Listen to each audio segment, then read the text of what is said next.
everyone, it's Jennifer again with Puzzle Tumblers Presents. I am back today with what I'm going to call What Does This Button Do? It's going to be part one of a series I'm thinking that I'm going to do because I tried to do it all in one video and at one point I confused myself. So I thought, I better not do that with all the people who are just starting to learn the Silhouette program. I'm using the Silhouette Studio Business Edition, as you can see up here in the top corner. There are 4 different editions. You have your free edition, your designer edition, designer plus, and your business edition. I did a video recently on what is best for you. It is in our YouTube page.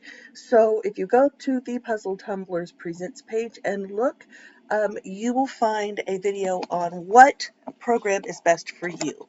You can also find a breakdown of each program at the studioamerica.com. I am using the business edition basically because it does everything, and there would be no stating, I wish it could do this because, well, the business edition pretty much does. Okay, so today I am going to talk to you guys about this piece of paper right here. This is the page setup, and this is very important because the page setup here is exactly set up to the mat here. This is your mat, and mine is this color because I've played around with it so much during these tutorials that I don't know that I could ever go back to the original color unless I completely wiped out everything, and I don't plan on doing that. So what you need to know most about this screen is this is exactly what your mat needs to look like when you put it into your machine. So everything you put on here is exactly what needs to go into your machine. So let's start here. I have told it that I'm using the Cameo 3 and that I am going to be using the mat, which is a Cameo 12 by 12. It automatically puts the 12 by 12 in because that's usually the mat that they send, but there are other mats. There are the mats that are for 8.5 by 11, which is the letter size. That's something that we can talk about in just a little bit because I don't want to confuse you too quickly. I'm going to start with the 12 by 12. Now, what sold me on this program is that you can cut without a mat. The difference is, I want you to look at this very, very quickly. When you have a mat, you have this 1-inch feed in on both sides. So when you tell it you're cutting in with a 12 by 12 mat, it's automatically going to feed the mat in 1 inch to get to your get to your vinyl. So if your vinyl is here and you put your mat in and you press feed, it's going to feed it in just that 1 inch. If you have it set over here to none, that 1 inch goes away and it's immediately going to start cutting right there on that vinyl. So if you have it on a mat and you have your vinyl in and it's set to a 12 by 12 mat with a piece of 8.5 by 11 vinyl, and you've got just enough vinyl to cut on, but you've told your machine that there's no mat, it's automatically going to start cutting up in that 1 inch space at the top, which means that it's not going to be cutting on the vinyl itself. So you need to make sure that your cutting mat is either set for a cutting mat or for going through without one. Now, you can preset your mat to whatever you decide you want it to be. You can state that you want it to be an 8.5 by 11, but let's say you have a 4-inch by 4-inch piece of vinyl. You can state that your mat is 4 by 4. And this is where your vinyl is going to set on your mat, which is great because now you can look at it. I'm going to zoom out so you can see it. And you will be able to see exactly where it's going to cut. So when you tell your mat that you're cutting on a 4 by 4 piece of vinyl and you put it on here, that's all it's going to cut. So if you have more outside of this here, it's going to stop cutting. And that's what we're about to talk about. I'm going to go in and tell it that we are going into it with a 12 by 12. And I'm going to tell you that you need to, this is me. I want you to have your print border set and your cut border set for two reasons. First off, my red line here is my cut border. Anything outside of that red line will not be cut. So if I go back in here at a 4x4, you will see that my cut border gets smaller.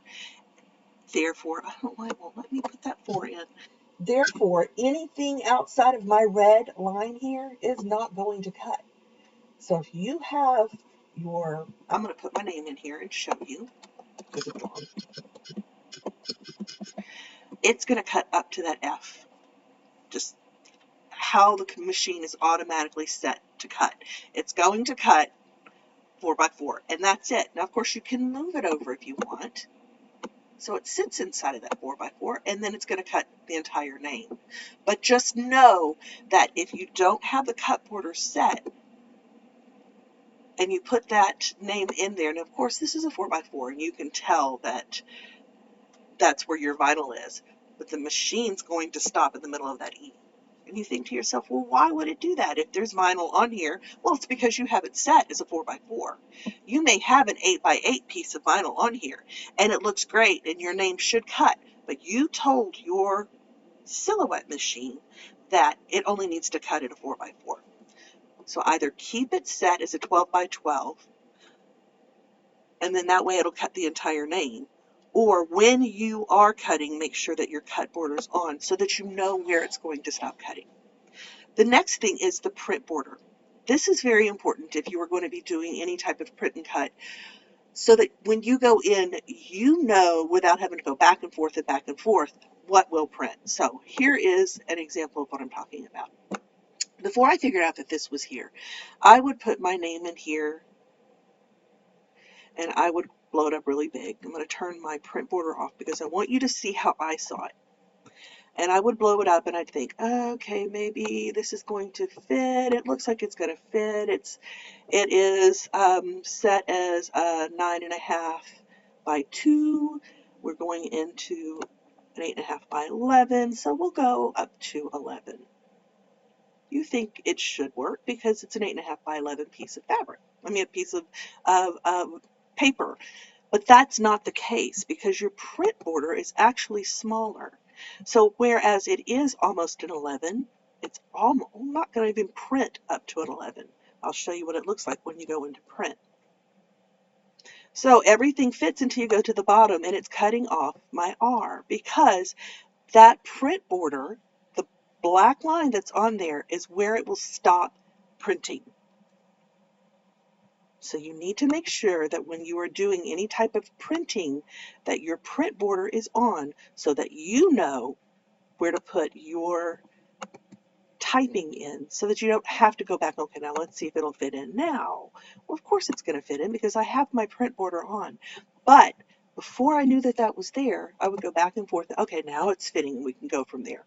So just to save yourself the time and the pressure, set that print border and cut border on and leave it on there, because then you always know that it's an 8.5 by 11 because my computer is set to print on an 8.5 by 11. My printer is set as an 8.5 by 11, so it automatically told my program that it can't print anything bigger than an 8.5 by 11. I have no idea how they talk to each other, but they do. Okay, so now we're going to move on to something else on here, okay? This is your grid. This is no more than telling it what you want your space here to look like. Do you want to show the grids? Do you not want to show the grids? This is great for if you're wanting just to see the print border. This is great for if you're wanting to see your 1-inch lines, which is exactly what all of these little squares are, but you can tell it you want your lines to be bigger, and you can tell it you want your lines to be smaller. This is where you can turn on your crosshairs. Now, personally, I don't like the crosshairs. They just irritate me, so I turn them off. I don't personally use them. This is where you can tell it you want your ruler or you don't want your ruler. I like my ruler. I like to know where things sit. I like to know how big they are. So completely up to you. My ruler stays on at all times. If you go further down on, whoop, wrong one. If you go further down on the screen here, here's your spacing and your divisions.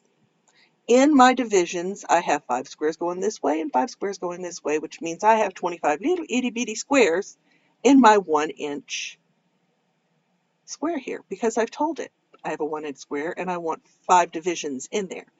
But you can go in here if you need to know what a 2-inch square is so that you can set circles or squares or whatever it is. You can go in and tell it that you want 2-inch squares. Now it's set for 5 divisions in a 2-inch square. You can do more divisions if you want. Totally up to you. I have it set automatically as a 1-inch square with 5 divisions. But if you need a 4-inch square, go into your spacing, type in 4. Now you have a 4-inch square with 5 divisions, 25 little squares in a 4-inch square. That's all you really need to know. Here's where I made all my changes to my primary lines. I have them set right now. My primary line is black. I can change it to red if I want. I can change it to blue. This is just someplace fun for you to have your lines to be something personal for you. So I'm going to go back in here and put this in as a 1-inch square. That's really all you need to know about this specific button. So here's where your print and cut is going to come in. And this is also where you need to make sure that your screen is set for your printer. So I'm automatically going to come in here and tell it I'm going to be working with an 8.5 by 11. If I tell it a 12 by 12, it is going to, well, I'll show you first things first.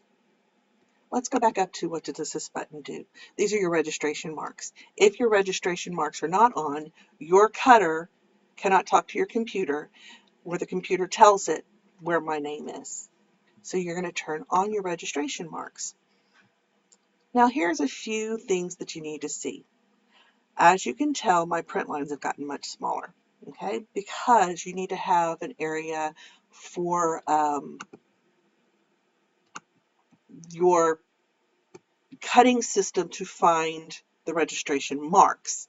So we make sure that whatever we're wanting to print and cut is in our order that we have set up. When you put your piece of paper or printable vinyl or whatever it is that you will be cutting into your machine, this is your mat, this is your vinyl, you press print, this is what it'll look like. Okay, there are your registration marks. Now, if you noticed that all the little bitty grids are off of here, you need to make sure that whatever you're going to cut is not touching any of those grids, because anything outside of this registration mark, this registration mark, this registration mark, and these grids will not cut when you put it into your computer. I mean, you put it into your cutting system. They just won't. I know this because I have had to cut many, many things, and after a while, I figured out, remember I told you I hadn't set my cut lines or my print lines, so when I go into cut, it would only cut up to this line and then it would stop. So I would have to go in with my scissors and finish up cutting. And I kept thinking, why in the world are you not cutting? And it was user error because I didn't know to have my cut lines and my print lines set automatically. You can tell it your dimensions of how far you want your grids to be. So if you want your grids to come back a little bit more, you can do that as well. You can even put in a thickness if you want. This is basically how you want to be able to see your page. But as long as when you put in your mat, everything looks like this, when you put it in, this is what will cut. Once you put this into your computer and you press print, everything looks great. It's going to go Immediately, this is the print preview so that you can make sure that everything is within all of the borders that you've set, and you press print. Then you get to choose what computer. I've got multiple printers. I have a sublimation printer and my regular printer, which is going to be my brother. We can go into further detail about how to make sure that everything prints better. Just know that going into your preferences and your paper quality is where it's going to happen. I usually go in and put in heavy weight paper. So if I ever say to you, if you send me a message and I say to you, have you checked your preferences and have you checked your paper or print quality? That's what I mean. Anyway, so then you would press print and it would go to your machine and it would print. I'm not going to print anything. But it's going to print and it's going to look exactly like this. There won't be any of the extra grids, but this is how it's going to look. Now, let's say while you were doing that, you accidentally move this and then you put it into your printer. It's going to cut where you printed it.